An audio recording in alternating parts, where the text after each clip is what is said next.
We all have secrets, don't we? Things we'd rather be kept under wraps because we're afraid of how our loved ones might react. For some, this might be an embarrassing medical condition. For others, their sexual preferences. And I'm not just talking about orientation either. What about fetishes? For some, these fetishes might be mostly harmless and innocuous. But others, well, you get someone like Armin Muse. Armin Muse is a German former computer repair technician from Rothenburg who had a cannibal fetish, which means he was sexually aroused by the idea of eating another human being, specifically a male between the ages of 18 and 30. For a little information on this bizarre fetish, which is known as sexual cannibalism, it's rare, very rare, in humans, but common in some species of animals.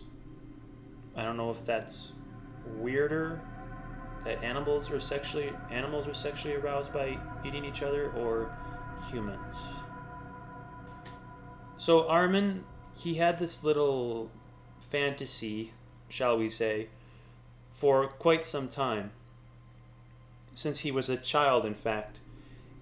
In court, he even admitted that as a child, he would often fantasize about killing and eating his classmates, saying, "I always had the fantasy, and in the end I fulfilled it."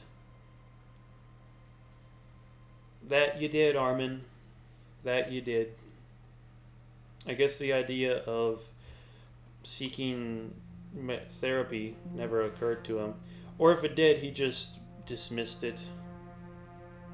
In 2001, Armin began seeking out a participant with whom he could live out his cannibalistic desires. And he did this by posting an ad on a now defunct website called the Cannibal Cafe. And apparently you can still access this site through the archives, and you can even find Armin's ads under the name Frankie.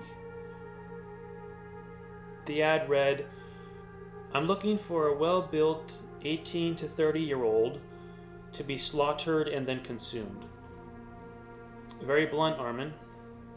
I mean, I guess there's no point really in mincing your words when what you're asking is so out there. You might be surprised by this, but Armin actually got several takers from people offering to be his victim.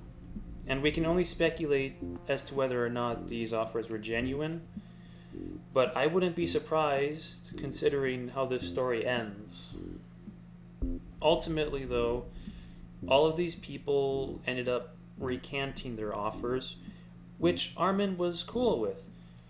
Dude wanted a voluntary victim. Not sure why.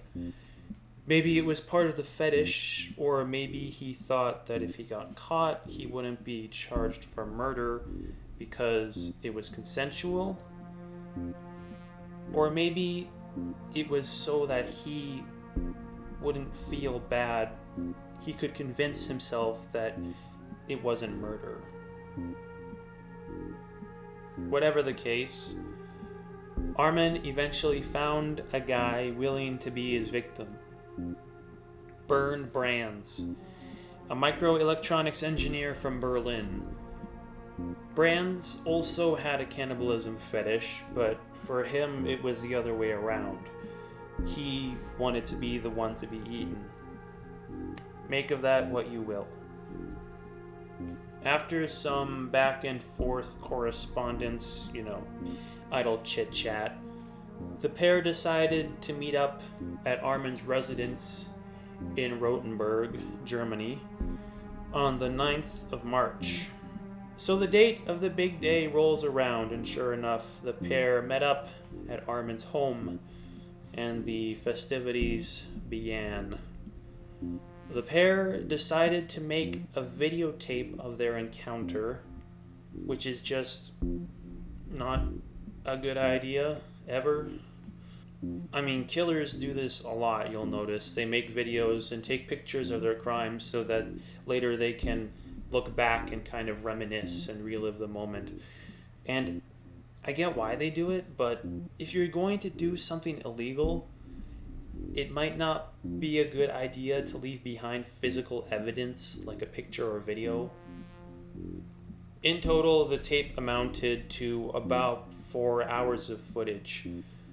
Some journalists who viewed the footage during the trial actually needed therapy afterward, as you can imagine. It was very, very graphic. And apparently 4 screenshots of the footage have been leaked online, but these have not been proven to be from the footage. They could be from a different piece of footage or a movie or something. It hasn't been proven. They could be real, but probably not. So I really don't want to go into too much detail about what these two guys got up to, because quite frankly it's pretty graphic. So I'll just give you the basic rundown. So, after catching up with each other, Armin decided to cut off, with Brand's permission, cut off Brand's member and attempted to eat it raw, but found that it was much too chewy for his tastes, so he put it in the fryer for a few minutes. Added a little salt and pepper.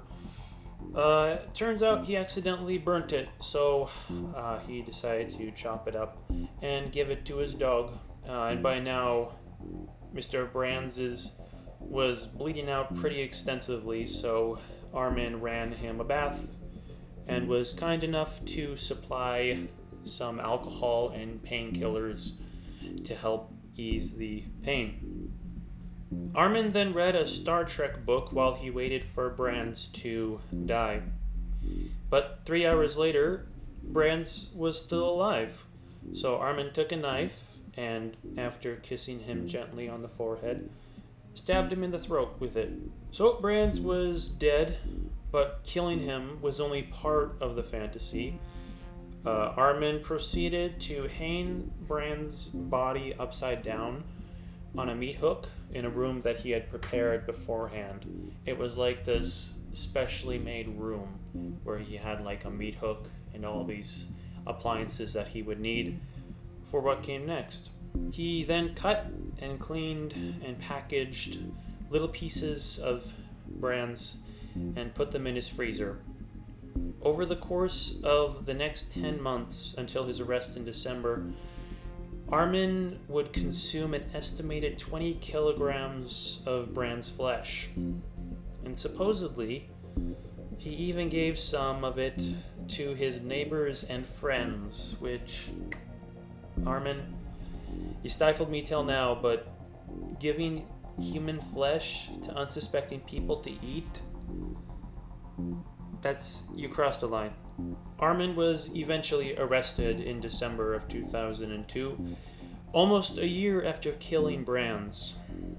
Armin actually posted more ads to the Cannibal Cafe, hoping to acquire another victim. But another member of the forum became concerned and decided to alert the authorities. Police then raided Armin's home and found Brands' flesh in the freezer, as well as the videotape Armin made of their encounter. Armin was arrested and on January the 30th, 2004, was convicted of manslaughter and sentenced to 8 years. But he was retried in April 2005 and this time found guilty of murder and given a life sentence, which he continues to serve in Kassel Prison, Germany. And I think this was the right decision, because as we established earlier, Armin started looking for a second victim not even a year after killing his first. So the possibility of him reoffending was definitely there. So life in prison was definitely the right move, I think. I mean, I'm not a judge, but I'm glad that he's in jail. Now, as you can imagine, this case garnered a lot of media attention. Like with all killers, the media gave Armin a clever little nickname, the Rotenberg Cannibal. But he was also called, I think it was the Master Butcher, but the German equivalent, the German version of what I just said, the Master Butcher. Armin was all over the news, and his actions left a big cultural impact, inspiring several films, one of which, Grim Love, was banned in Germany after Armin complained that it infringed on his personal rights. And there was also music, theater productions. I don't think there were any theater productions dedicated solely to this case, but there were references, you know. And of course, there was television as well, which paid homage and referenced the case. And to wrap this all up, let's check in on how Armin is doing. Word on the street is that he's converted to vegetarianism. And when speaking to a German newspaper, he expressed regret for his actions and urged anyone that might be considering following in his footsteps to seek professional help so that, quote, it doesn't escalate like it did with me. So that's the case of the Rotenberg Cannibal, aka Armin Muse, and I'm still not sure if I'm pronouncing his last name correctly or not. I hope you enjoyed this video and learned something from it.